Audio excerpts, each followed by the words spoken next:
దేవుని పరిశుద్ధమైన నామానికి మహిమ కలుగునుగాక.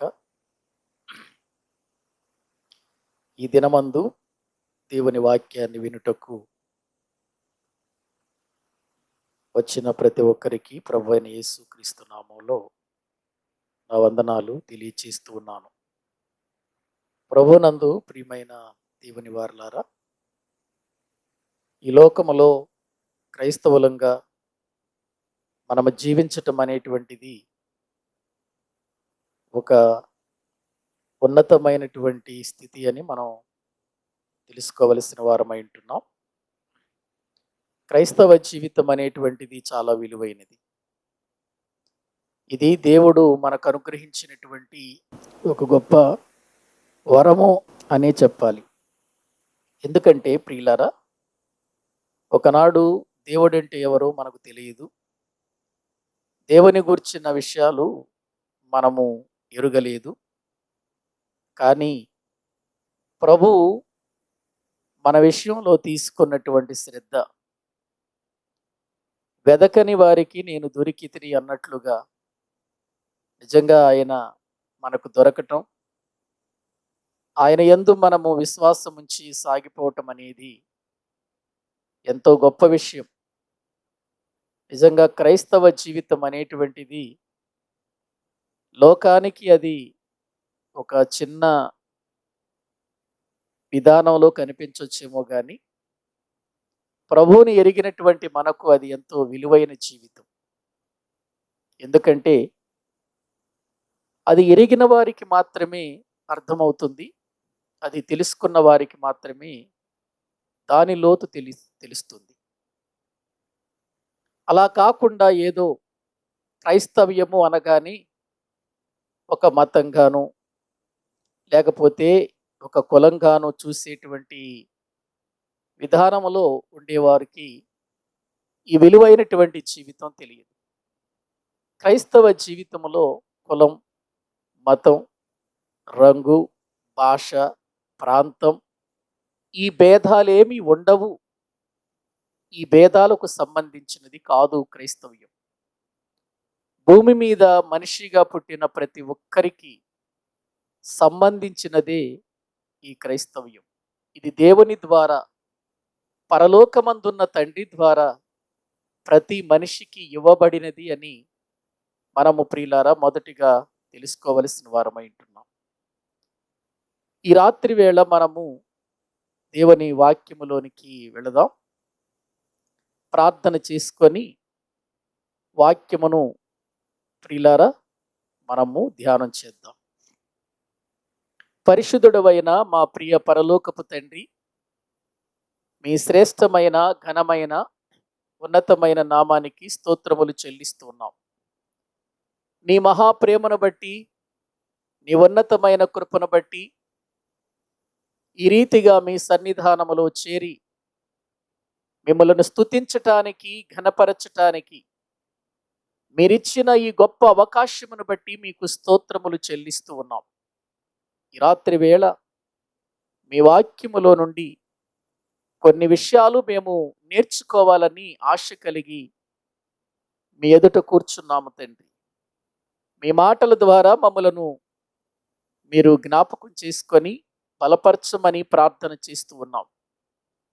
నీ సన్నిధిలో మేము ఎలా బ్రతకాలో, ఏ రీతిగా జీవిస్తే ఆ ఉన్నతమైన నిత్య జీవాన్ని మేము సంపాదించుకుంటాము, అది ఎరిగి మేము మా బ్రతుకును కొనసాగించుకొనుటకు తగిన సహాయం అనుగ్రహించండి. నీ వాక్యమును బోధిస్తున్న నాకు పరిశుద్ధాత్మ సహాయమును, నడిపింపును అనుగ్రహించి మీ మాటల ద్వారా మేము మరి ఎక్కువగా మిమ్మలను గూర్చినటువంటి ఆయన ఆ విధానములో, ఆ బ్రతికేటువంటి పరిస్థితిని మేము తండ్రి ఎరిగి జీవించటానికి తగిన సహాయం చేయమని ప్రార్థిస్తున్నాం. ఎవరైతే ఈ మాటలు వింటున్నారో వారందరినీ కూడా మీరు బలపరచండి. నీ క్రమములో, నీ ఉద్దేశములో వారిని పెంచమని ప్రార్థన చేస్తూ మా ప్రభు, మా రక్షకుడు, మీ ప్రియ కుమారుడైన యేసుక్రీస్తు ప్రభు పేరట ప్రార్థించి వేడుకుంటున్నాము తండ్రి. ఆమేన్. ప్రభువునందు ప్రియమైనటువంటి దేవుని వారలారా, దైవ గ్రంథములో నుండి మనము ఎన్నో విషయాలు నేర్చుకుంటూ వస్తూ ఉన్నాం. నిజంగా దేవుని వాక్యం మనకివ్వబడటం మనం ఎంతో ధన్యులం అని మనం చెప్పాలి. అసలు ఈ పరిశుద్ధ గ్రంథమైనటువంటి బైబిలు మన చేతిలో ఉండటమే గొప్ప విషయం. అది ఎందుకంటే భూమి మీద మనము జీవిస్తున్నప్పుడు మనం బ్రతుకు కాలములో ఎన్నో పుస్తకాలు మన చేతులు పట్టుకుంటాము, కానీ దేవుని యొక్క వాక్యము మన చేతిలో ఉండటం, దాన్ని మనము చదవటం, దానిని మనము అనుసరించటం అనేటువంటిది ప్రపంచ చరిత్రలో ఇంతకంటే మరొకటి లేదు ప్రియులారా. అయితే ఈ వాక్యమును మనము చేత పట్టుకొని, ఈ వాక్యమును మనము చదువుతూ, ఈ వాక్యములో ఉన్న సంగతులు తెలుసుకుంటూ, ఈ వాక్యాన్ని ప్రకటిస్తూ ఉన్నప్పుడు ఈ భూమి మీద మనకు శత్రువైన వాడు, మనకు విరోధి అయిన వాడు ఒకడున్నాడు. వాడే అపవాది. ఈ అపవాది అనేటువంటి వాడు మనము దేవునిలో ఇలా కొనసాగుతూ విశ్వాసముతో జీవిస్తూ ఉన్నప్పుడు ఎన్నో ఒడిదుడుకులు తీసుకొస్తాడు. ఎన్నో విధాలుగా మనల్ని ప్రియులారా బాధిస్తాడు. ఎన్నో విధాలుగా వ్యతిరేకతలు తీసుకొస్తాడు. అవమానాలు, కష్టాలు, నిందలు, ఇవన్నీ కూడా ప్రియులారా మనకు కలుగుతాయి. ఇవన్నీ మనము కలిగినప్పుడు మన జీవితంలో మన విశ్వాసము ఎక్కడ కూడా జారిపోకుండా జాగ్రత్తగా చూసుకోవాలి. అసలు క్రైస్తవ జీవితము అనేటువంటిదే విశ్వాసము మీద ఆధారపడి ఉంది అనే విషయాన్ని మనం గుర్తు చేసుకొని, మన విశ్వాస విషయంలో మనం ఎలాగున్నామనేది ఈరోజు పరీక్ష చేసుకుందామండి. అందుకే ఈరోజు మనము చెప్పుకొనబోయే అంశం ఏంటంటే, విశ్వాస పరీక్షలో నీ విజయం ఎంత? విశ్వాస పరీక్షలో నీ విజయం ఎంత అనేది ఈరోజు మనము ప్రియులారా దైవ గ్రంథములో నుండి తెలుసుకుందాం. క్రైస్తవ జీవితం విశ్వాసం మీద ఆధారపడి ఉంది. ఎవరి మీద మనకు విశ్వాసం? ప్రభువు మీద, తండ్రి అయిన దేవుని మీద, వాక్యము మీద, దేవుని యొక్క మాటల మీద మనము విశ్వాసము కలిగిన వారిగా మనము జీవిస్తూ మనం ముందుకు వెళుతున్నాం ప్రియులారా. ఈ విశ్వాస జీవితములో, ఈ విశ్వాస యాత్రలో ఎన్నో ఒడిదుడుకులు వస్తాయి, ఎన్నో వ్యతిరేకతలు వస్తాయి. అయినప్పటికీ కూడా మనము భయపడక ముందుకు కొనసాగాలి అని చెబుతున్నదే దేవుని వాక్యం. ఈ వాక్యం మనల్ని నడిపించేది.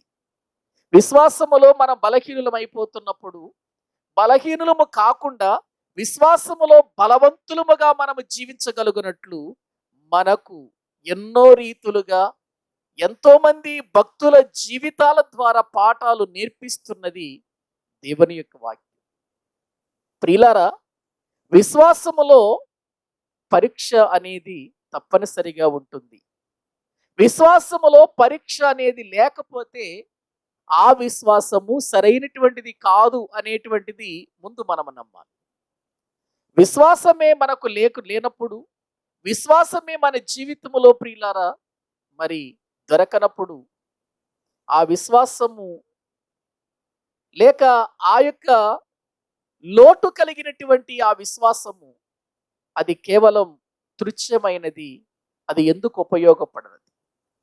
అందుకే విశ్వాసము లేకుండా దేవునికి ఇష్టుడై ఉండుట అసాధ్యము అన్నాడు హెబ్రీయులకు రాసిన పత్రిక 11:6.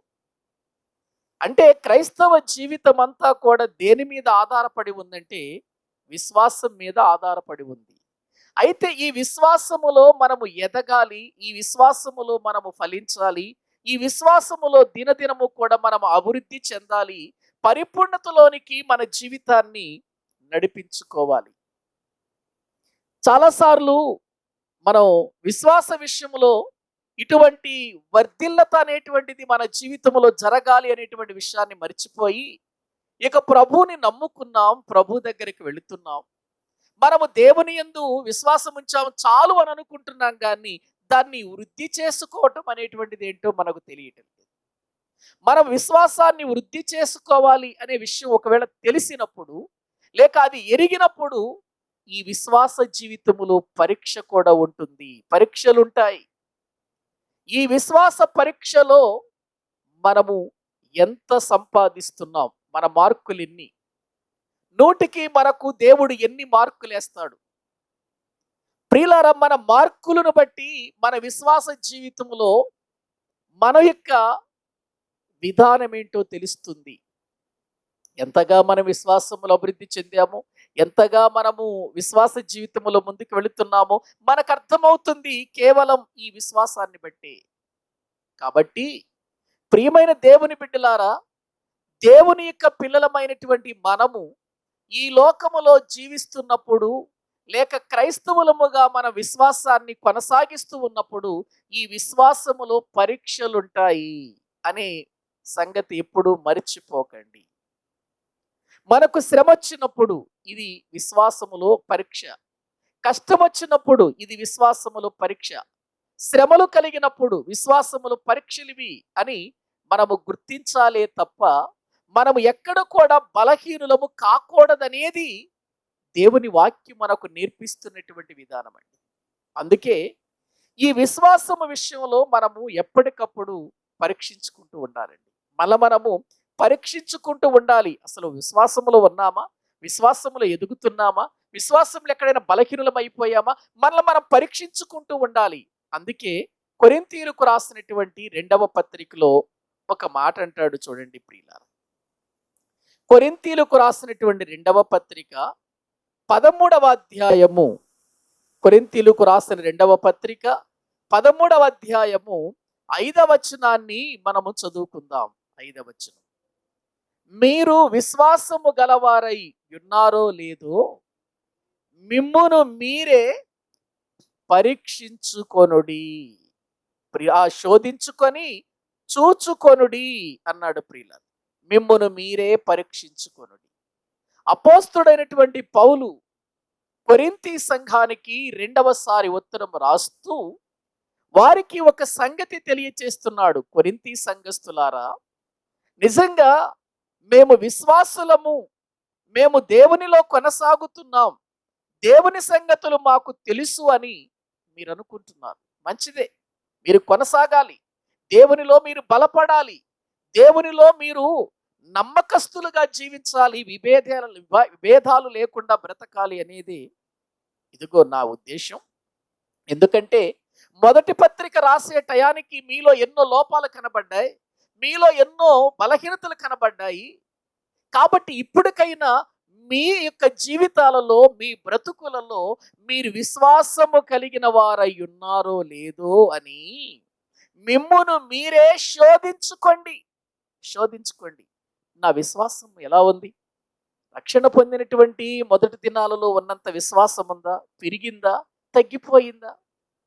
ఏమండి, ఆలోచించాలి, శోధించుకోవాలి, మనల్ని మనం శోధించుకోవాలి. చాలాసార్లు మనము శోధించుకోవలసిన మనల్ని శోధించుకోవటం ప్రక్కన పెట్టి ఎదుటి వారిని మనము శోధిస్తూ ఉంటాం. ఏమండి, ఆమె ప్రార్థనలో తగ్గిపోయిందండి, ఆమె వాక్యంలో తగ్గిపోయిందండి, ఆమె జీవితంలో ఆత్మీయతలో తగ్గిపోయిందండి అని అనుకుంటూ ఉంటాం మనం. ప్రియులారా, గమనించండి, మనము ఇతరులను పరీక్షించటానికి దేవుడు మనల్ని నిర్ణయించలేదు. మనలను మనం పరీక్షించుకోవాలి, ఇతరులను పరీక్షించటం కాదు. ఎవరికి వాళ్ళు, నాకు నేను, మరొకరికి వారికి వారు, ఎవరికి వారు పరీక్షించుకోవాలి విశ్వాస జీవితాన్ని. అందుకే ఇక్కడ మీరు విశ్వాసము కలవారై ఉన్నారో లేదో మిమ్మును మీరే శోధించుకొని చూచుకోండి, మిమ్మును మీరే పరీక్షించుకొనుడి అని దేవుని వాక్యములో మనము ప్రియులారా పౌలు గారు కొరింథీ సంఘానికి వ్రాసిన మాటలు చదువు. ఎప్పుడైనా మన క్రైస్తవ జీవితంలో దీనిని గురించి మనము ఆలోచన చేశామండి? దీని గురించి మనము పరిశీలన చేశామా? అయ్యో, నేను రక్షించబడ్డాను, విశ్వాసము ద్వారానే ఈ రక్షణ నాకు కలిగింది, కాబట్టి ఈ రక్షణ అనేటువంటిది లేక ఈ విశ్వాసం అనేటువంటిది నేను కొనసాగిస్తున్నానా, లేక నా విశ్వాసములో నేను ఎక్కడైనా ఆగిపోయానా, లేక బలహీనుడిని అయిపోయానా, విశ్వాస జీవితంలో అభివృద్ధి చెందుతున్నానా? ప్రశ్నించుకోవాలి, పరిశోధన చేసుకోవాలి, పరీక్షించుకోవాలి. అంటే మనకు మనమే మొదట పరీక్ష పెట్టుకోవాలి. మనకు మనమే పరీక్ష పెట్టుకోవాలండి. ఇది మన జీవితములో జరగాలి. ఇది మన బ్రతుకులో జరగాలి. విశ్వాస జీవితం అనేటువంటిది క్రైస్తవ్యానికి చాలా చాలా ప్రాముఖ్యమైనది. అసలు మన మెట్టు, మన పునాదే విశ్వాసముతో ప్రారంభమైంది. కాబట్టి ప్రియులారా, మనము విశ్వాసము కలిగిన వారమై ఉన్నామో లేదో పరీక్షించుకోవాలని, శోధించుకోవాలని చెబుతున్నప్పుడు, మనము శోధించుకోకపోతే, పరీక్షించుకోకపోతే నష్టపోతామనేది ఇక్కడ మనకు అర్థమవుతుంది. ఏమండి, శోధించుకుంటేనే కదా మన యొక్క విధానం మనకు అర్థమవుతుంది. కాబట్టి మొట్టమొదటిగా మనలను మనము శోధించుకోవాలి. చూడండి, ఒకసారి బైబిల్ గ్రంథంలో మనము చూస్తే దావీదు గారు ప్రభు దగ్గరికి వెళ్ళి ప్రభు దగ్గర ఏమడుగుతున్నాడో ఒకసారి చూద్దామండి. వాక్య భాగములో 139వ కీర్తన 23వ వచనం మనం చదువుకుందాం. 139వ కీర్తన 23వ వచనాన్ని మనము చదువుకుంటే, దేవా నన్ను పరిశోధించి నా హృదయమును తెలుసుకొనుము, నన్ను పరీక్షించి నా ఆలోచనలను తెలుసుకో. అయ్యా, నన్ను శోధించు, నన్ను పరీక్షించు అని అంటున్నాడు. తన్ను తాను దేవునికి అప్పగించుకుంటున్నాడు. నేను ఎలా ఉన్నాను, నా స్థితి ఏంటి, నా బ్రతికేంటి, ఒక్కసారి పరీక్షించి చెప్పు నాయన. ఎందుకంటే ప్రియులారా, ఇది అవసరమండి, ప్రతి ఒక్కరికి అవసరమండి. ఎందుకంటే పరీక్ష అనేటువంటిది మన జీవితంలో లేనప్పుడు మనము ఎంతటి ప్రియులర వారము, ఎంతగా మనం అభివృద్ధి చెందుతున్నామో తెలియదండి. అందుకే మీరు గమనించండి, మన బిడ్డలు చదువుతూ ఉన్నప్పుడు ప్రియులారా, వారికి మధ్య మధ్యలో ఏం చేస్తూ ఉంటారు? పరీక్షలు పెడుతూ ఉంటారు. ఎందుకు పరీక్షలు? ప్రియులారా, పరీక్షలు ఎందుకు అనంటే, వీడెంతగా చదువుతున్నాడు, ఎంతగా చదువులో అభివృద్ధి చెందాడు, ఎంతగా ఇతడు వృద్ధిలోనికి వచ్చాడు అని తెలుసుకోవటానికి ప్రియులారా మరి పరీక్ష అనేది ప్రియులారా మరి కేవలం చదువులోనే కాదు. ఉద్యోగాలు రావాలి అనంటే ప్రియులారా పరీక్షలు ఉంటాయి. అలాగే ప్రియులారా ఆరోగ్యపరమైనటువంటి పరీక్షలు ఉంటాయి. రోగం ఏంటో తెలియాలి, అసలు రోగం ఉందా లేదా, ఇతడు బలవంతుడా బలహీనుడా, ఏ విషయంలో బలహీనుడు, ఏ విషయంలో బలవంతుడని తెలియాలి అని అంటే ఆరోగ్యకరమైనటువంటి పరీక్షలు. ఇలా ప్రతి ప్రియులార విషయంలో కూడా, ప్రతి రంగములో కూడా ప్రియులార పరీక్షలు ఉంటాయి. అలాగే క్రైస్తవ జీవితంలో కూడా పరీక్షలు ఉంటాయి. కాబట్టి ఈ పరీక్షలను బట్టే మన విశ్వాసం ఎంత, మన బ్రతుకెంత, మన ఆత్మీయత ఎంత, మనము దేవుని కొరకు ఎలా బ్రతుకుతున్నాం, దేవుని కొరకు మనం ఎలా జీవించగలుగుతున్నాం, వృద్ధిలో ఉన్నామా, తగ్గిపోయామా, వెనకబడిపోయామా, ఆగిపోయామా అని తెలిసేది పరీక్షలోనే ప్రియులారా తెలుస్తుంది. కాబట్టి ఈ విశ్వాస పరీక్ష చాలా అవసరం. అందుకే దావీదు దేవుని పాదాలు పట్టుకుని అడుగుతున్నాడు, అయ్యా నన్ను పరీక్షించు. ఇంకొక మాట చూడండి, 26వ కీర్తన 2వ వచనం.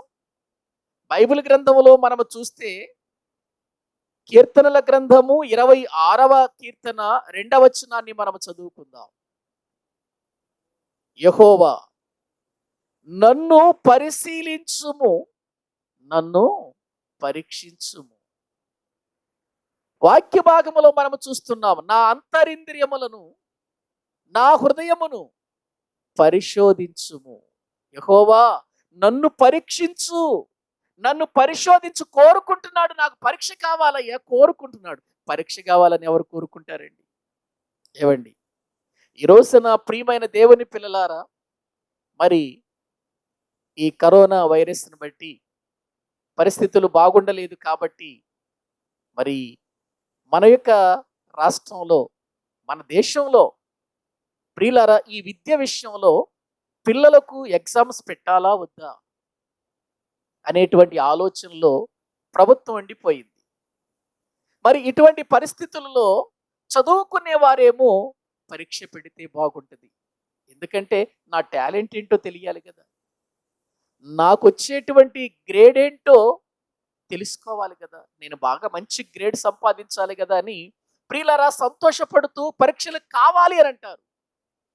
చదువులో మొద్దువాడు ఏమనుకుంటారు, పరీక్ష లేకపోతే బాగుంటుంది, పరీక్షలు మళ్ళీ పాస్ చేసేస్తారు, ఇక పరీక్ష లేకపోతే బాగుంటుంది అనుకుంటారు. చదివేవాడేమో కావాలి అని అంటాడు, చదవని వాడేమో పరీక్ష లేకపోతే బాగుంటుంది అంటాడు. ఎందుకని తేడా అంటే, చదివేవాడికి తెలుసు నేను తప్పకుండా పాస్ అవుతా, తప్పకుండా నేను ర్యాంక్ సంపాదించుకుంటా, తప్పకుండా నేను ముందుకు వెళతాను అని తనకు తెలుసు.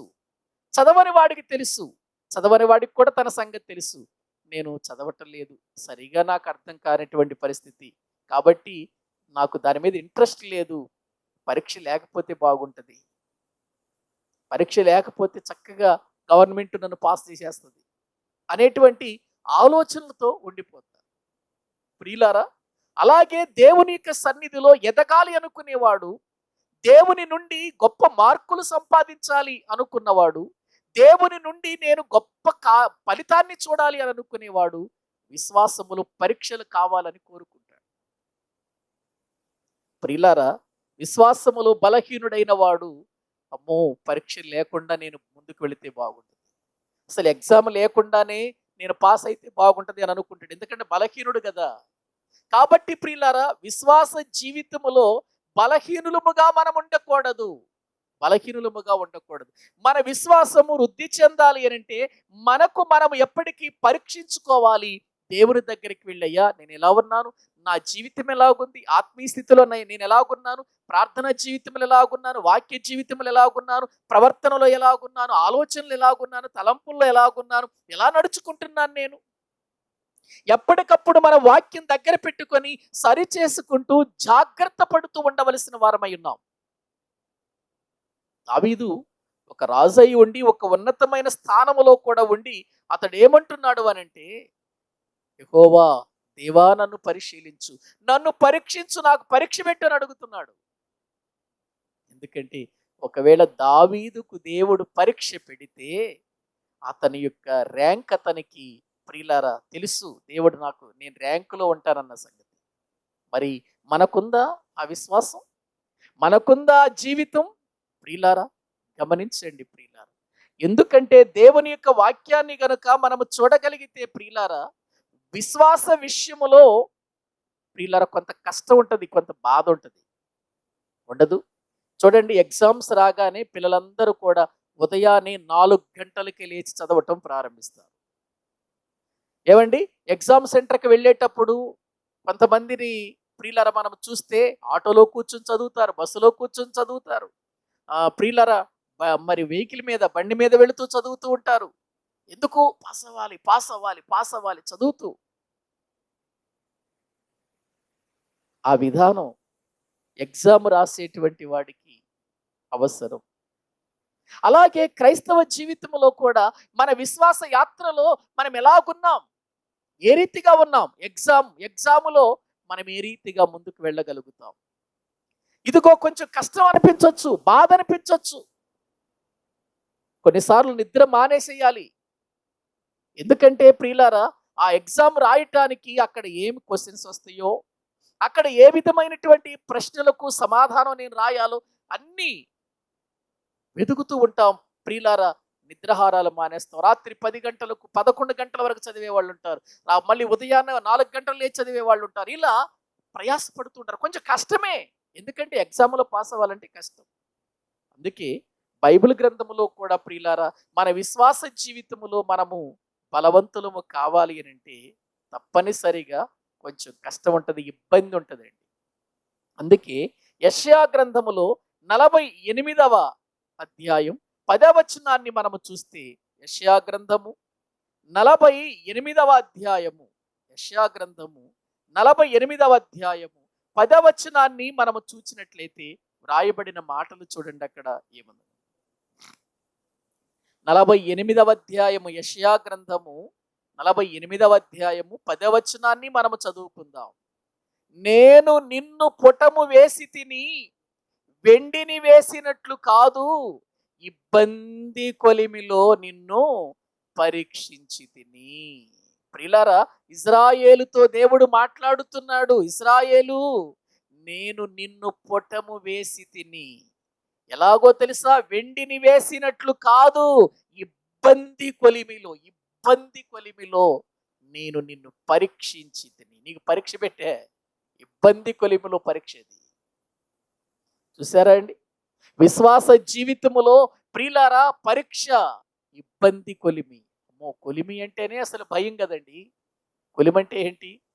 ఏవండి, ఆ కొలిమిలో ఒక వస్తువును, ఒక రూపాన్ని చేయటానికి ప్రియులారా, ఆ కొలిమిలో ఆ వ్యక్తి ఏం చేస్తాడండి? ఒక ఇనుమును తీసుకుంటాడు, దాన్ని కొలిమిలో పెడతాడు, దాని మీద బొగ్గులు వేస్తాడు. ప్రియులారా, అక్కడ బ్లోర్ ఉంటుంది, దాన్ని తిప్పుతూ ఉంటాడు. ఆ గాలికి ఈ యొక్క ప్రియులారా మంట ప్రియులారా మరి విపరీతంగా వచ్చేస్తూ ఉంటుంది. చాలా స్పీడ్గా వచ్చేస్తూ ఉంటుంది. బొగ్గులన్నీ ఎర్రగైపోతాయి, అందులో పెట్టిన ఇనుము కూడా ఎర్రగైపోతుంది. అప్పుడు ఎర్రగా మార్చబడిన తర్వాత దానిని పట్టుకొని ఏం చేస్తాడో తెలుసా ప్రియులారా?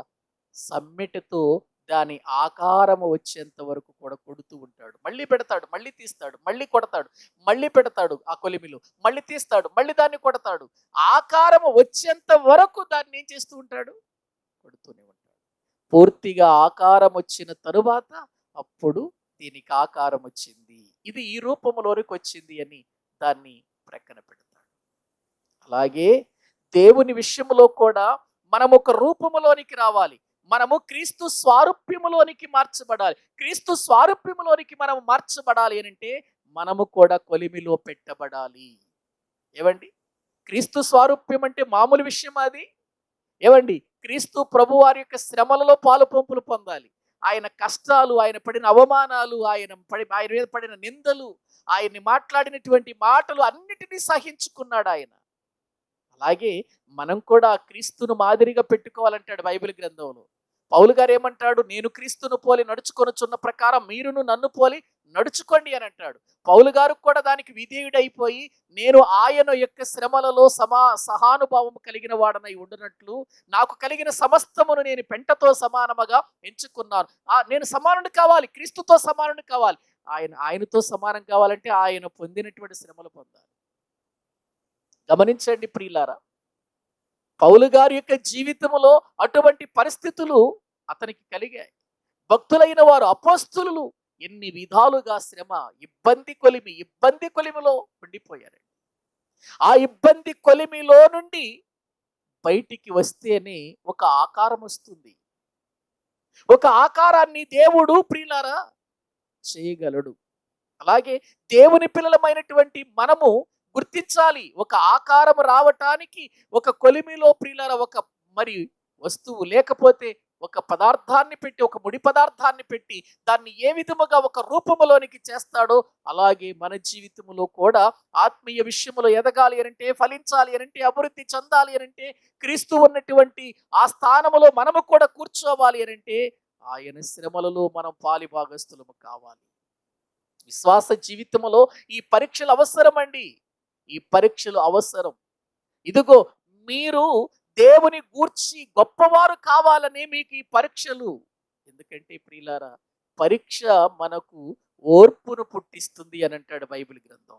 ఒకసారి చూడండి, వాక్యాన్ని మనము జ్ఞాపకం చేసుకుంటే ప్రియులారా, ఆ వాక్యములు యాకోబు పత్రిక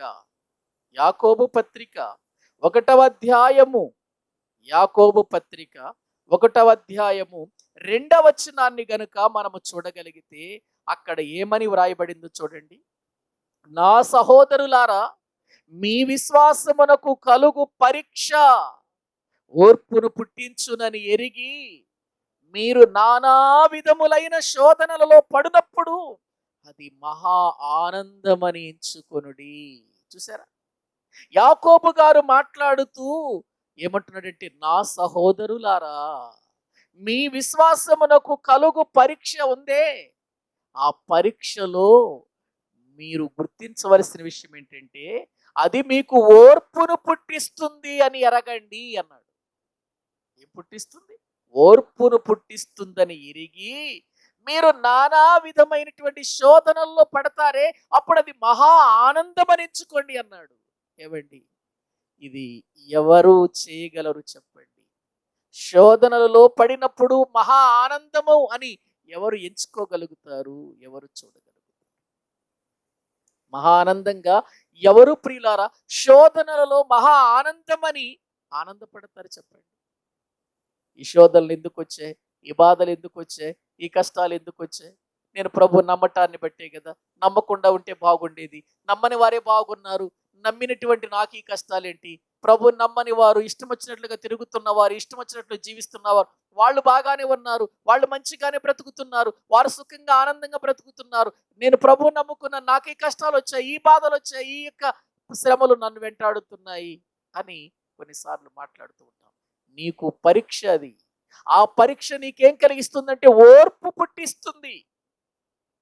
ఓర్పు కలిగిస్తుంది ఆ పరీక్ష. ఆ పరీక్షలో ఓర్పు నీ జీవితంలో పుట్టించునని ఎరిగి నీవు గనుక సహించగలిగితే, ఆ శోధనలో పడినప్పుడు మహా ఆనందమని ఎంచుకుంటే, ప్రియులారా, నిజంగా అంతకంటే గొప్ప భాగ్యము లేదని వాక్యం చెబుతుంది. ఏవండి, సహించుకుంటాం ఏంటంట అని అంటారా? 12వ వచనం చదవండి, అక్కడ ఏముందో. వాక్య భాగములో మనము చూస్తే, శోధన సహించువాడు ధన్యుడు, అతడు శోధనకు నిలిచిన వాడై ప్రభు తన్ను ప్రేమించు వారికి వాగ్దానము చేసిన జీవ కిరీటము పొందును. ఉందా మేలు? ఆశీర్వాదం ఉందా? ఉంది కదా. శోధన సహించేవాడు ధన్యుడు. శోధన వచ్చినప్పుడు, ఆ శోధన సహించినప్పుడు, ఆ శోధనలో నిలిచినటువంటి వాడై దేవుడి యొక్క వైపు చూస్తే, ప్రభువు తన్ను ప్రేమించు వారికి వాగ్దానము చేసిన జీవ కిరీటం. ఏమండి, జీవ కిరీటం అనేటువంటిది సామాన్యమైనటువంటి విషయం కాదండి. ప్రియులారా, ఎన్నో రకాలైనటువంటి కిరీటాలు భూమి మీద మనం చూడొచ్చు, కానీ జీవ కిరీటం అనేటువంటిది దేవుడు మాత్రమే ఇస్తాడు. అది కూడా ఎవరికంటే శోధన సహించేవారు, విశ్వాస పరీక్షలో నిలిచినటువంటి వారు అని దేవుని వాక్యములో మనం చూస్తున్నాం. ప్రియులారా, గమనిస్తున్నారా? బైబిల్ గ్రంథములో వ్రాయబడినటువంటి ఈ మాటలన్నీ మనము చదువుతున్నప్పుడు, ఓహో, శోధన అనేది నన్ను ధన్యుణ్ణి చేయటానికి, శోధన అనేది నాకు జీవ కిరీటం ఇవ్వటానికి, కాబట్టి నేను సహిస్తాను, ఈ శోధనకు నేను లోబడతాను, ఈ శోధనను నేను ఓర్చుకుంటాను అని మనము గుర్తించి ముందుకు వెళ్ళగలిగితే మనకంటే ధన్యులు ఇంకెవరు లేరండి. లోకానికి అది హేళనగా ఉండొచ్చేమో కానీ దేవుని పిల్లలకు అది ధన్యత అండి. దేవుని పిల్లలారా, దేవుని వాక్యం వింటున్న వారలారా, శోధనలు వచ్చి నేను భయపడకండి, బాధపడకండి. అది మీ మేలు కోసమే. పరీక్షలో ఇదిగో బాధపడొద్దు. బాగా నీవు దాన్ని సహించి చక్కగా చదివి ఎగ్జామ్ రాస్తే మంచి ర్యాంక్ సంపాదిస్తావు. ర్యాంక్ వచ్చిందంటే మామూలు విషయం అది. ఇక తర్వాత మరి క్లాసుల్లో నీ యొక్క స్థితి ఎలా ఉంటుందో ఒకసారి మీరు ఆలోచించండి. అలాగే దేవుని యొక్క సన్నిధిలో క్రైస్తవులముగా, దేవుని నమ్మినటువంటి వారిగా, మనం విశ్వాసము కలిగినటువంటి వారమై జీవిస్తూ ముందుకు వెళుతూ ఉన్నప్పుడు, శోధనలు, పరీక్షలు మనకు కలిగినప్పుడు, ఆ పరీక్షల్లో మనము ఓర్చుకుంటే విజయం గొప్పగా సంపాదిస్తాం. ప్రియులారా, మనందరికీ తెలుసు, బైబిల్ గ్రంథములో ప్రియులారా, వాక్యంలో మనము చూడగలిగితే, ఒక షడ్రకు, మేషకు, అబేద్నెగో శోధన వచ్చిందా? వచ్చింది కదండి. ప్రతిమకు మొక్కకపోతే, దానికి నమస్కారం చేయకపోతే మిమ్మల్ని తీసుకెళ్ళి అగ్నిగుండంలో వేస్తామన్నారు. ఏవండి, వేస్తామన్నారు. వాళ్ళు రాజుగారి ఆజ్ఞది ఏదో ప్రియులార ప్రక్కన వాళ్ళు చెప్పిన మాట కాదు, లేక ఊరోళ్ళు చెప్పిన మాట కాదు, లేకపోతే ప్రియులార అక్కడ ఉన్నటువంటి చిన్న చిత్తగా చెప్పిన మాటలు కదా. అది రాజుగారు సింహాసనం మీద కూర్చున్నటువంటి రాజుగారి ఆజ్ఞది, మహా రాజుగారి యొక్క ఆజ్ఞది. కాబట్టి ఇప్పుడు మీరు తప్పనిసరిగా నేను నిలబెట్టిన ప్రతిభకు మొక్కాలి, లేకపోతే మిమ్మల్ని అగ్నిగుండంలో వేస్తాను అన్నాడు రాజు. వాళ్ళు వాళ్ళకి అది ఒక పరీక్ష, విశ్వాస జీవితంలో ఒక పరీక్ష. అప్పుడు వాళ్ళు ఒకటి అన్నారు, రాజా నీకు తిరిగి ప్రత్యుత్తరం ఇవ్వాలి అనేటువంటి ఆలోచన ఏమి లేదు. ఇక మేము నిర్ణయం చేసుకున్నాం. నువ్వు ఎప్పుడైతే దానిని ప్రారంభించావో, ఆ ప్రతిమను నిలబెట్టడానికి నువ్వు ఎప్పుడైతే కంకణం కట్టుకున్నావో, ఆ ప్రతిమ నిలబెట్టే టైంలోనే మాకు అర్థమైపోయింది, మనము ఎవరు మొక్కినా మొక్కకూడదు. మేము నిర్ణయించుకున్నాం రాజు, నువ్వెన్ని విధాలుగా అయినా చెప్పు, మేము మాత్రము ఆ ప్రతిమకు నమస్కారం చెయ్యం చెప్పేశారండి. రాజుగారి దగ్గరండి, రాజుగారితో చెప్పారు ఆ మాట. అధికారితోనా? అవును. విశ్వాస విషయంలో ప్రియులారా, అధికారి దగ్గర కూడా మన విశ్వాసం కనపరుచుకోవాలి మనం. కొన్నిసార్లు అధికారి రాగానే ప్రియులారా చేతులు కట్టుకొని మనము ఇక వాళ్ళు చెప్పిన దానికల్లా తప్పైనా ఒప్పైనా తలకాయ ఊపేసి ఉండటం కాదు. మన విశ్వాస జీవితంలో అధికారులను గౌరవించండి. కానీ ఆత్మీయ జీవితానికి ఒకవేళ అధికారి ఏదైనా ఆటంకము కలిగిస్తే దాని విషయంలో మాత్రం మనం తప్పనిసరిగా మన విశ్వాసాన్ని కాపాడుకోవలసిన అవసరం మన మీద ఉంది. ఇదిగో షడ్రకు మేషకు అబేద్నెగోలు ఏమంటున్నారు అని అంటే, రాజా నీకు ఈ విషయంలో ప్రత్యుత్తరం ఇవ్వాల్సినటువంటి విషయం ఇంకేమీ లేదు. మేము నిర్ణయం చేసుకున్నాం ఏంటంటే, మేము మాత్రం ఈ ప్రతిమకు మొక్కం. నువ్వు అగ్నిగుండంలో వేస్తావా? వేసేయి. కానీ ఆ అగ్నిగుండములో నుండి రక్షించుటకు మేము నమ్మేమే దేవుడు, మేము ఆరాధిస్తున్నామే ఆ దేవుడు సమర్థుడైన వాడు. ఒకవేళ రక్షించలేదు, అది దేవుని చిత్తం కాదు అనుకుంటే ఒకవేళ ఏం పర్వాలేదు, ఇలాగైనా మరణిస్తాం. అగ్నిగుండంలో వేసిన పర్వాలేదు, మేము దాన్ని సహిస్తాం, దాన్ని భరిస్తాం. మేము ఏమండి, తన ఎదురుగా అగ్నిగుండం కనబడుతుందండి. అగ్నిగుండం మామూలు గుండం కాదు అది. ఎప్పుడైతే వీళ్ళు ఈ మాటలు చెప్పారో, గుండాన్ని అధికం చెయ్యండి 7 అంతలు అన్నాడు. 7 అంతలు అధికం చేసేసారు. భయపట్టలేదు. అప్పటికే అసలు మామూలుగా ఉన్నప్పుడే ఆ అగ్నిగుండాన్ని చూసి భయపడిపోతున్నారు. ఎందుకంటే అక్కడ దగ్గరలో ఉంటేనే కాలిపోతారు. ఎందుకంటే మనకు తర్వాత తెలుస్తుంది ఆ విషయం. అంత భయంకరంగా 7 అంతలుగా అగ్నిగుండం మండుతుంటే దాని ముందు నిలబడి శపథం చేస్తున్నారు, రాజా ఈ అగ్నిగుండానికి మేము భయపడం. నువ్వు ఎంత చేసుకుంటావో చేసుకో, 7 అంతలు కాదు 70 అంతలు చేసుకుంటావా చేసుకో, అయినా మా దేవుడి అగ్నిగుండములో నుంచి రక్షించుటకు సమర్థుడు, మేము మాత్రం ఆ ప్రతిమకు నమస్కారం చెయ్యం. రాజుగారికి కోపం వచ్చేసింది. 7 అంతలు చేసేయమన్నాడు కదా, 7 అంతలు అయిపోయింది కదా, ఇప్పుడు తీసుకెళ్ళి ప్రియులారా షడ్రకు మేషకు అబేద్నెగోల్ని అగ్నిగుండంలో వేసేయండి. వేశారు. చిత్రమైన విషయం ఏంటంటే, వేసిన వాళ్ళు ఆ యొక్క మంటకు లేక ఆ సెగకు తట్టుకోలేక చచ్చిపోయారు. ఏమండి, మంటక వేసిన వాళ్ళు ఆ సెగకు తట్టుకోలేక చనిపోయారంటే చనిపోయారు. మరి ఇక లోపల పడిన వాళ్ళ పరిస్థితి ఏంటి? ఇక బయట ఉన్న వాళ్ళే చనిపోతే ఆ వేడికి తట్టుకోలేక ఇక లోపలికి వెళ్ళిన వాళ్ళ పరిస్థితి ఏంటి అని అంటే, లోపలికి వెళ్ళిన వారు ప్రియులారు ఎప్పుడైతే అందులో వేయబడ్డారో వెంటనే 4వ వ్యక్తి ప్రత్యక్షమైపోయాడు. దేవుడు తన దూతను పంపించేశాడు. ప్రియులారు ఇక ఈ 4 మంటల్లో తిరుగుతున్నారండి, ఈ అగ్నిగుండంలో తిరుగుతున్నారు. ఏంటి అగ్నిగుండంలో తిరగటం? అగ్నిలో పడినవాడు అరుస్తాడు, కేకలు వేస్తాడు, బొబ్బలు పెడతాడు, అయ్యో మమ్మల్ని కాపాడండి అని. కానీ వీళ్ళు క్షేమంగా తిరుగుతున్నారు, లోపల గమనిస్తున్నారు బయట ఉన్నటువంటి వాళ్ళంతా. అగ్నిగుండం దగ్గరకు వచ్చి రాజు చూశాడు, ఏంటి మనం వేసింది 3 కదా, 4 కనబడుతున్నారు ఏంటంటే, అవునయ్య మనం 3 వేసాం, 4 కనబడుతున్నారు. ఆ 4వ వ్యక్తి యొక్క రూపం దేవతల రూపంలాగా ఉంది, దేవదూత రూపం అది. ఇదిగో వాళ్ళు లోపల తిరుగుతున్నారు క్షేమంగా, కాలటం లేదు, అరవటం లేదు, కేకలు వేయటం లేదు, తిరుగుతున్నారయ్యా. ఆశ్చర్యం, అద్భుతం. అప్పుడు అర్థమైంది రాజుకు, వీరు నమ్మిన దేవుడు గొప్పవాడు, వీరు నమ్మిన దేవుడు శక్తిమంతుడు, అగ్నిగుండములోనైనా కాపాడగలిగినటువంటి వాడు.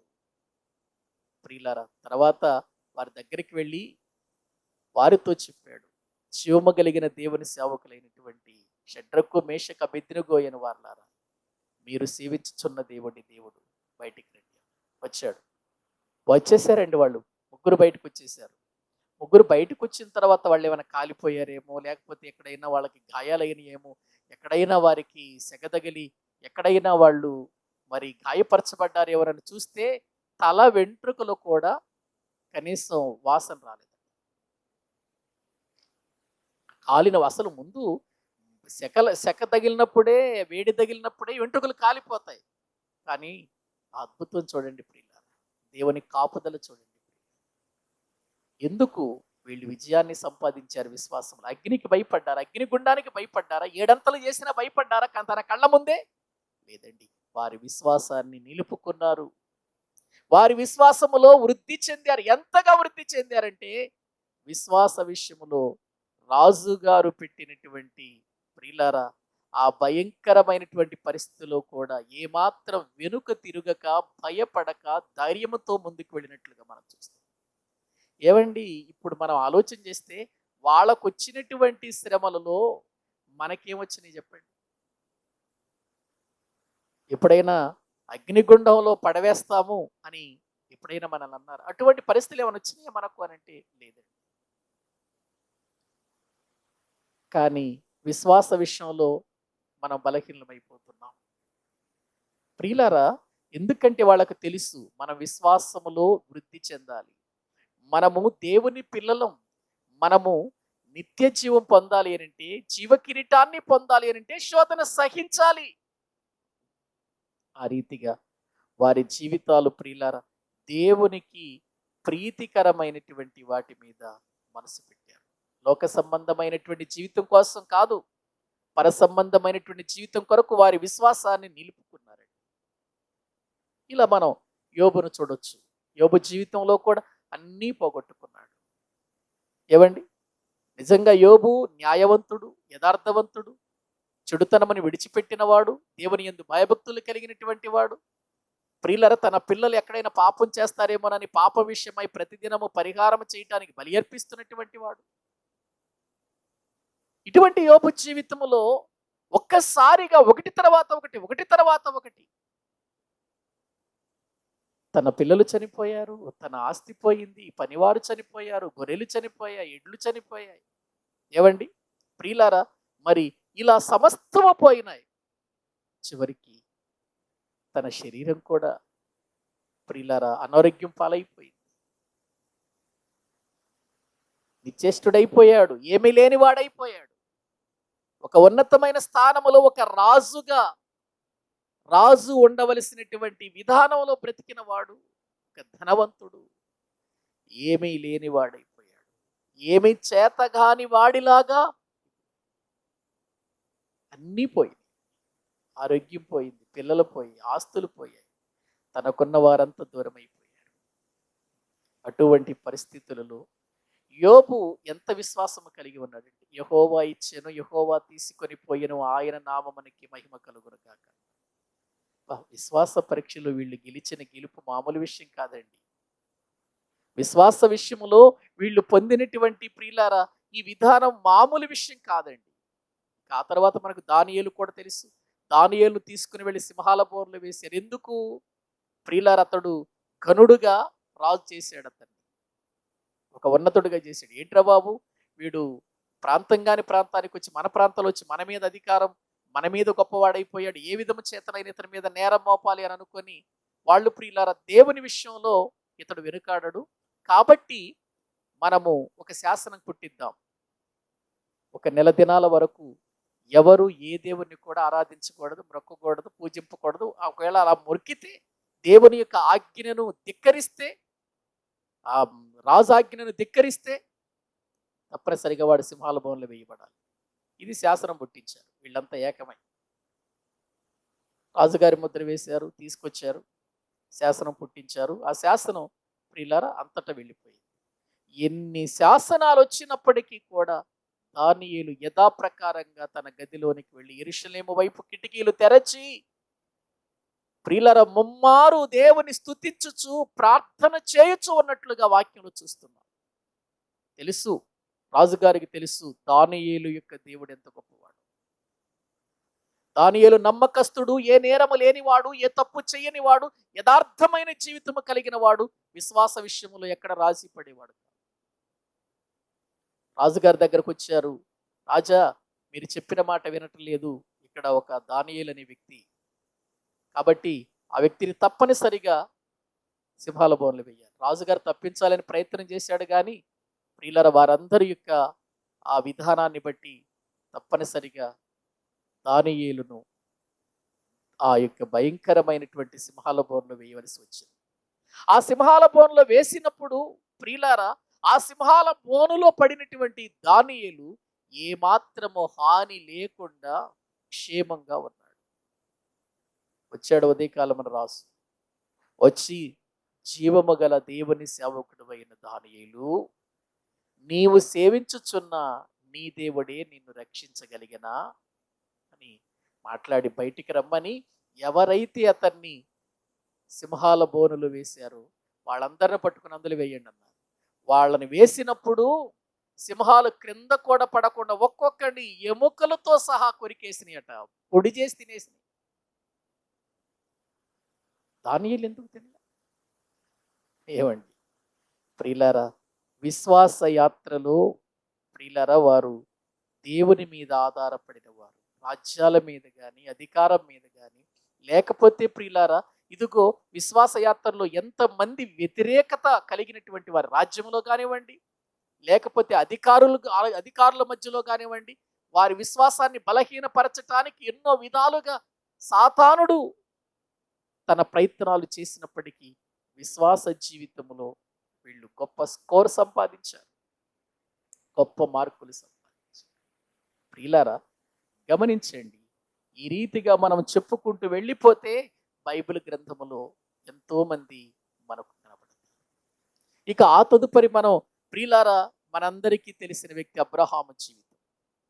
ఏమండి, అబ్రహామును దేవుడు పిలిచినప్పుడు 75 సంవత్సరాలండి. అబ్రహామా, నువ్వు లేచి నీ దేశాన్ని విడిచిపెట్టు, నీ బంధువులను విడిచిపెట్టు, నీ తండ్రి ఇంటి వారిని విడిచిపెట్టు, నేను చూపించే దేశానికి వెళ్ళు, నేను అనేక జనములుగా నేను చేస్తాను. అప్పటికి అబ్రహాము పిల్లలు లేరు, అబ్రహాము శారాలకు పిల్లలు లేరండి అప్పటికి అన్నాడు. అప్పటికి అబ్రహాం వయసు ఎంతో తెలుసా? 75 సంవత్సరాలండి. ఒకసారి చూడండి, ఆదికాండము 12వ అధ్యాయము, ఆదికాండము 12వ అధ్యాయము 4వ వచనాన్ని మనం చదువుకుందాం. యెహోవా అతనితో చెప్పిన ప్రకారము అబ్రహాము వెళ్ళెను. అబ్రహాము హారాను నుండి బయలుదేరినప్పుడు 75 ఏండ్లు ఈడు గలవాడు. 75 సంవత్సరాలప్పుడు దేవుడు పిలిచాడు, 75 సంవత్సరాలప్పుడు విశ్వాసంతో బయలుదేరాడు. దేవుడు చెప్పాడు, నేను వెళుతున్నాను.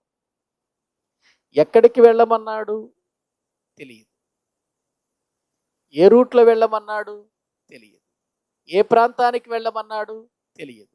వెళ్ళమన్నాడు, బయలుదేరుతున్నాడు, అంతే. అలా బయలుదేరాడండి. బయలుదేరినటువంటి అబ్రహాము జీవితంలో పిల్లలు కలుగుతారు అని ఎదురు చూచాడు, కానీ పిల్లలు కలగలేదు. ఈలోపు శారమ్మ ఆగలేదు. వెంటనే ఏం చేసిందంటే, ఇదిగో మన దాసి అయిన హాగరు ఉంది కదా, కాబట్టి హాగరుతో వెళ్ళు, నేను ముసల్దాన్ని అయిపోయిన పిల్లలు మనకు కలగరు అన్నట్లుగా హాగర్నిచ్చి పంపింది. ఆ పొరపాటులో పుట్టినటువంటి వాడే ప్రియులారా, హాగరుకు అబ్రహాముకు పుట్టిన వాడే ఇష్మాయిల్.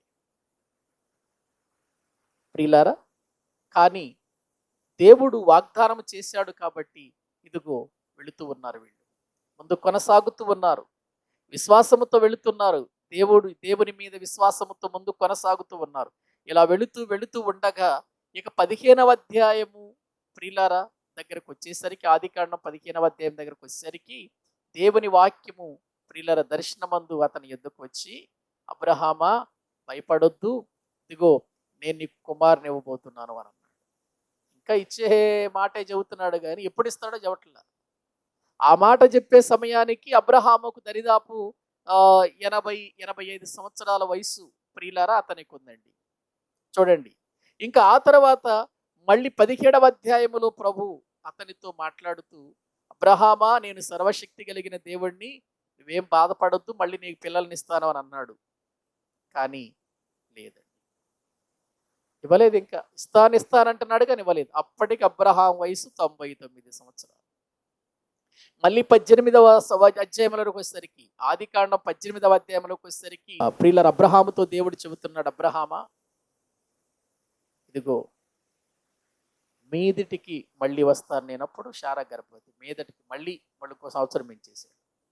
ప్రియులారా, దరిదాపు అప్పటికి 100 సంవత్సరాలు వచ్చేసినాయి. 100 సంవత్సరాలు.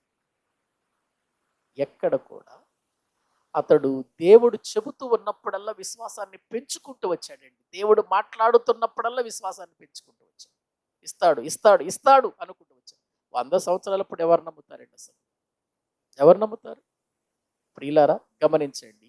75 సంవత్సరాల వయసు అప్పుడు బయలుదేరిన వాడు 100 సంవత్సరాలు వచ్చినప్పటికీ ఇంకా ప్రియులారా పిల్లలు కలరు. అయినప్పటికీ కూడా అబ్రహామును గురించి ఒక మాట వ్రాయబడి ఉంటుంది, చూడండి ప్రియులారా. దైవ గ్రంథములో మనము చూస్తే ప్రియులారా, రోమీలకు రాసిన పత్రిక అబ్రహామును గురించి ఒక మాట వ్రాయబడి ఉంటుంది. 4వ అధ్యాయము, రోమీలకు రాసినటువంటి పత్రిక 4వ అధ్యాయము దేవుని వాక్యములో నుండి మనము చూడగలిగితే ప్రియులారా, అక్కడ 18వ వచనం నుండి మనం చదువుకుందాం. నీ సంతానం ఇలాగు ఉండునని చెప్పిన దానిని బట్టి తాను అనేక జనములకు తండ్రి ఎగునట్లు నిరీక్షణకు ఆధారము లేనప్పుడు అతడు నిరీక్షణ కలిగి నమ్మెను.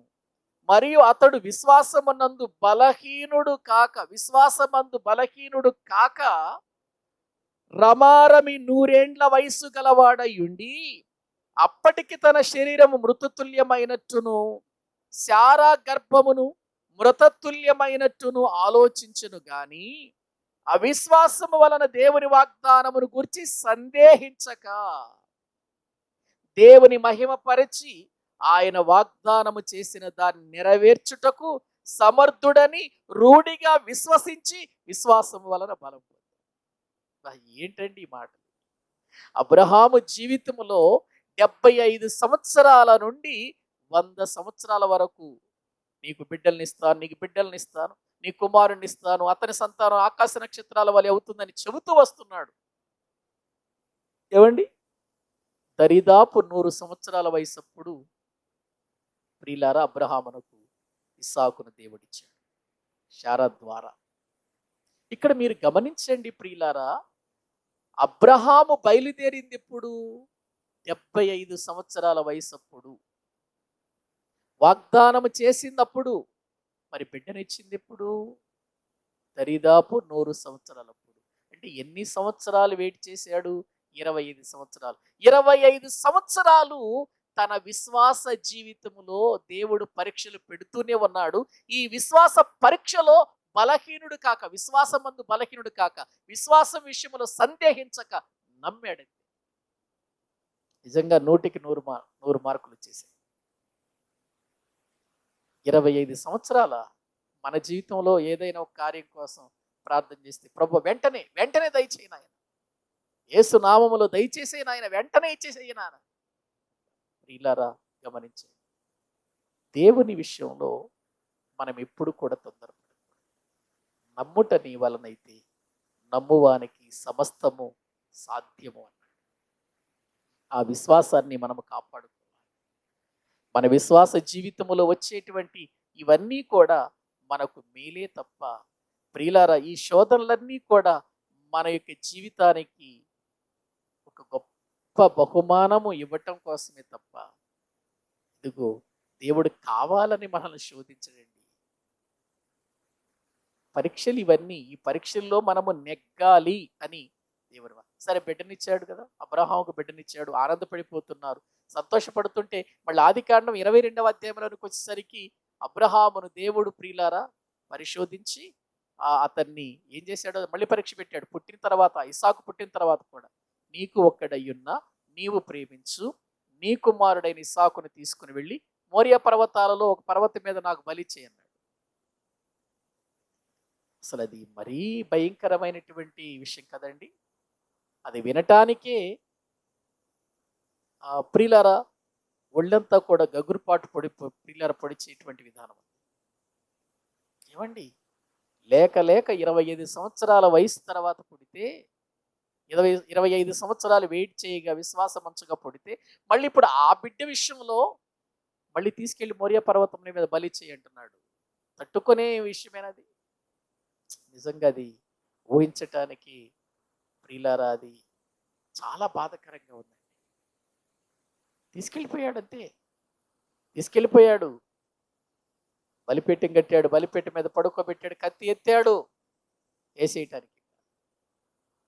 అప్పుడు దేవుడు అన్నాడు, అబ్రహామా, నీవు దేవునికి భయపడవాడు కాబట్టి నేను నిన్ను దీవిస్తాను. కాబట్టి ఇసాకు మీద చెయ్యొద్దు. నీకు పరీక్ష పెట్టారే తప్ప ఈ పరీక్షలో నెగ్గుతావో లేదో అని చెప్పి అనుకున్నాను, కానీ నీవు నిజంగా నీ కొడుకును చంపాలని కాదు, నేను బలిని కోరేవాడిని కాదయ్యా. కాబట్టి దాన్ని ప్రక్కన పెట్టేసి నీ ఎదురుగా చూడు అని చూడగానే ప్రియులారా వెంటనే ఒక పొట్టేలు కొమ్మలలో చిక్కుని ఉంది, దాన్ని తీసుకొచ్చి బలి ఇచ్చినట్లుగా దైవ గ్రంథంలో మనం చూస్తాం. ప్రియులారా గమనించండి, ఎందుకు ఈ పరిస్థితులు అని వాక్యాన్ని మనం గ్రహించినట్లయితే విశ్వాసములు పరీక్షలివి. కాబట్టి దేవుని పిల్లలమైన మన జీవితంలో కూడా పరీక్షలు వస్తాయి. కాబట్టి మనము పరీక్షించుకొని శోధించుకొని ఈ పరీక్షలలో మనము ప్రియుల విజయాన్ని సంపాదిస్తే తప్ప జీవ కిరీటాన్ని మనం పొందుకోలేము. అందుకే బైబిల్ గ్రంథంలో ఒక మాట వ్రాయబడిందండి. వాక్యములో కనుక మనం చూడగలిగితే ఒకసారి చూడండి, మనం ముగించుకుందాం. ఎఫెసీయులకు రాసిన పత్రిక 5వ అధ్యాయము 10వ వచనం. ఎఫెసీయులకు రాసిన పత్రిక 5వ అధ్యాయము 10వ వచనాన్ని మనం చదువుకుంటే అక్కడ వ్రాయబడిన మాటలు చూడండి ప్రియులారా. కనుక ప్రభువుకేది ప్రీతికరమైనదో దానిని పరీక్షించుచు వెలుగు సంబంధుల వలె నడుచుకొనండి. చూసారా, ప్రభువుకి ఏది ప్రీతికరమైనదో దానిని పరీక్షించండి, పరీక్షించుచు వెలుగు సంబంధుల వలె నడుచుకోండి. ప్రభువుకి ఏది ఇష్టమో, ఆయన ఏ పరీక్ష పెడతాడో మీరు దాని యందు మీరు నమ్మకం ఉంచండి.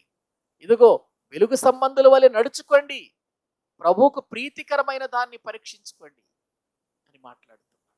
మరొక మాట మనం చూడగలిగితే ప్రియులారా, మనము గనక శోధనలో నిలిస్తే, ఈ పరీక్షల్లో నిలిస్తే ఏం జరుగుతుందో తెలుసా? పేతురు గారు రాసినటువంటి మొదటి పత్రిక 1వ అధ్యాయము 7వ వచనాన్ని మనం చదువుకుందాం. ప్రియులారా, వాక్యములు ఇక్కడ వ్రాయబడిన మాట మనం చదువుకుందాం. నశించిపోవు సువర్ణము అగ్ని పరీక్ష వలన శుద్ధపరచబడుచున్నది కదా, దానికంటే అమూల్యమైన మీ విశ్వాసము ఈ శోధనల చేత పరీక్షకు నిలిచినదై యేసుక్రీస్తు ప్రత్యక్షమైనప్పుడు మీకు మెప్పును మహిమయు ఘనతయు కలుగుటకు కారణమవుతుంది. చూసారా, ఈ పరీక్షలన్నిటిలో మీరు గెలవండి. ఈ పరీక్షలన్నిటిలో కూడా మీరు విజయాన్ని సంపాదించండి. వెనక్కి తగ్గిపోవద్దు. మీ విశ్వాసములో బలహీనులు కావద్దు. విశ్వాసం ఎక్కడ కూడా సందేహపడకుండా జాగ్రత్త పరుచుకోండి. ఎందుకంటే మీకు తెలుసు కదా, అగ్ని పరీక్ష వలన ఇదిగో ఏం జరుగుతుంది? సువర్ణము శుద్ధపరచబడుచున్నది కదా. అంటే సువర్ణము బంగారము శుద్ధపరచబడాలి అని అంటే ఎక్కడ వేయాలి దాన్ని? అగ్నిలో. అగ్ని పరీక్ష అది. అగ్నిలో వేసినప్పుడు ప్రియులారా అది శుద్ధపరచబడుతుంది. బంగారం అది. నువ్వు కూడా ఒక బంగారం దేవునికి. ఈ బంగారాన్ని తీసుకెళ్ళి ఆయన ఏం చేస్తున్నాడు అని అంటే శుద్ధంగా చేయాలనుకుంటున్నాడు. ఇంకా ఏమైనా ఉన్నాయేమో లోపాలు, ఏమైనా పొరపాటు, దీన్ని శుద్ధి చేసేయాలి. ఇది నా బంగారం. చూసారా, ఆయన అంటున్నాడు, మన పిల్లలను కూడా మనం చూసుకొని ప్రియులారా మురిసిపోతూ ఉంటాం. నా బంగారం, నా కొండ, నా వెండి, ఇలా మాట్లాడుతూ ఉంటాం మన పిల్లల్ని. ఇప్పుడు ప్రభువు కూడా మనల్ని బంగారంతో పోల్చుకుంటున్నాడు. నా బంగారం ఏం చేయాలంటే శుద్ధపరచబడటానికి సువర్ణము ఏ రీతిగా అగ్ని పరీక్ష వలన శోధింపబడుతుందో అలాగే నా బంగారం, నా పిల్లలు కూడా ఏం చేయాలి అని అంటే ఇదిగో దానికంటే గొప్పవారు కావాలి. వారు దానికంటే గొప్పవారు కావాలంటే వీళ్ళు కూడా అమూల్యమైనటువంటి విశ్వాసమును ఈ శోధనల చేత పరీక్షకు నిలిచినదై, ఈ పరీక్షలో నిలవాలి. వీళ్ళు నా బంగారం, నా సువర్ణము నిలవాలి. నా పిల్లలు నిలవాలి. ఈ యొక్క విధానములో నిలిస్తే, గెలిస్తే, ఈ శోధనలు సహించుకుంటే, ఈ విధానములో వారు బ్రతికితే, ఒకనాడు యేసుక్రీస్తు ప్రత్యక్షమైనప్పుడు వీళ్ళకి ఏం దొరుకుతుందట? మెప్పు, ఘనత, ప్రియులారా మహిమ. మెప్పు, మహిమ, ఘనత కలుగుటకు కారణమవుతుంది. ప్రియులారా, మన ఎగ్జాములో మనకు నిజంగా ప్రియులారా గొప్ప మార్కులు వేయటానికి, మన విజయాన్ని దేవుడు ప్రియులారా ఇదిగో తెలియచేయటానికి ఆయన ఇష్టపడుతున్నాడు. అందుకే మన విశ్వాస పరీక్షలో మన విజయం ఎంతో మనము తెలుసుకోవాలి అని అంటే, మనకొచ్చిన శోధనలు మనము దేవుని దగ్గర పరీక్షించుకోవటం, మనము చూసుకోవటం, ఈ పరిశోధనలో ఈ శోధనలో మనము నిలిచి ఉండటం, అది మహా ఆనందం అని ఎంచుకోవటం, ఈ శోధనల చేత మనం ఓర్పు నేర్చుకుంటామని ఆ శోధనలు సహించి దేవుని దృష్టిలో ధన్యులుగా మనము జీవిస్తూ, దేవుడు మనకి ఏదైతే వాగ్దానము చేశాడో ఆ వాగ్దానము పొందుట కొరకు, ఆ జీవ కిరీటమును మనం పొందుట కొరకు మన విశ్వాస పరీక్షలలో విజయాన్ని సంపాదించాలి. కాబట్టి క్రైస్తవులారా, దేవుని పిల్లలారా, శ్రమలు రావు, కష్టాలు రావు, బాధలు రావు అని అనుకోకండి. క్రీస్తుని నమ్మిన ప్రతి ఒక్కరికి తప్పనిసరిగా ఈ శోధనలు గుండా ప్రయాణం చేయాలి. అప్పుడే మనకు మెప్పు, అప్పుడే మనకు ఘనత, అప్పుడే మనకు మహిమ, అప్పుడే మనకు బహుమానం, అప్పుడే మనకు జీవ కిరీటం. కాబట్టి ఇవన్నిటినీ కూడా మనము గుర్తించి మన విశ్వాసాన్ని మనం పరీక్షించుకుందాం. ఒక దానియేలు ఈ రీతిగా తన విశ్వాసాన్ని సింహాల బోను తన ముందున్నా సరే ఏమాత్రము కూడా విశ్వాసము వెనుకంచె వేయకుండా జాగ్రత్తగా నిలబెట్టుకున్నాడు. షడ్రకు, మేషకు, అబేద్నెగోలు ప్రియులారు ఏ రీతిగా అగ్నిగుండం తన ముందు 7 అంతలు చేయబడినప్పటికీ విశ్వాసము ప్రియులారు చలించిపోకుండా ధైర్యముగా నిలిచారు. యోబు తన జీవితంలో సమస్తము పోయిన విశ్వాసముతో ఎలాగూ నిలబడ్డాడు. అబ్రహాము జీవితంలో ఆలస్యమైనప్పటికీ కూడా ఎక్కడ కూడా సందేహం లేకుండా, బలహీనుడు కాకుండా తన విశ్వాసాన్ని నిలబెట్టుకొని ప్రియులార వీళ్ళు గొప్ప విజయాన్ని సంపాదించారు. అటువంటి విజయమును మనము కూడా సంపాదించుకున్నటకు మన జీవితాలను విశ్వాసములో దినదినము బలపరుచుకుంటూ, బలహీనులము కాక, సందేహములు రాక, దేవునిలో పటిష్టమైనటువంటి వారిగా బ్రతకటానికి, మన విశ్వాసాన్ని స్థిరపరుచుకొని జీవించటానికి మనము సిద్ధపడదాం. ప్రార్థన చేసుకుందాం. తలలు వంచి. పరిశుద్ధుడవైన మా ప్రియ పరలోకపు తండ్రి, మీ శ్రేష్టమైన ఘనమైన నామానికి వందనాలు చెల్లిస్తూ ఉన్నాం.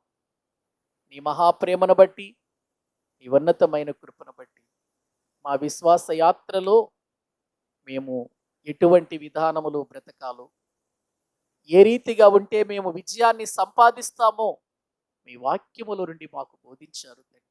కాబట్టి శ్రమలలో కృంగిపోక, బాధలలో, కష్టాలలో మా విశ్వాసాన్ని ప్రభువా మేము ఎక్కడ కూడా బలహీనపరుచుకోక, బలంగా మీలో కొనసాగునట్లు తగిన శక్తిని, ఆత్మీయ జ్ఞానమును మీరు అనుగ్రహించి, మీ ఆత్మ సహాయముతో మమ్మలను బలపరిచి, విశ్వాసములు గొప్ప బహుమానము పొందునట్లుగా మమ్మలను నడిపించమని ప్రార్థన చేస్తూ, మా ప్రభు, మా రక్షకుడు, మీ ప్రియ కుమారుడైన యేసుక్రీస్తు ప్రభు పేరిట ప్రార్థించి వేడుకుంటున్నాము తండ్రి.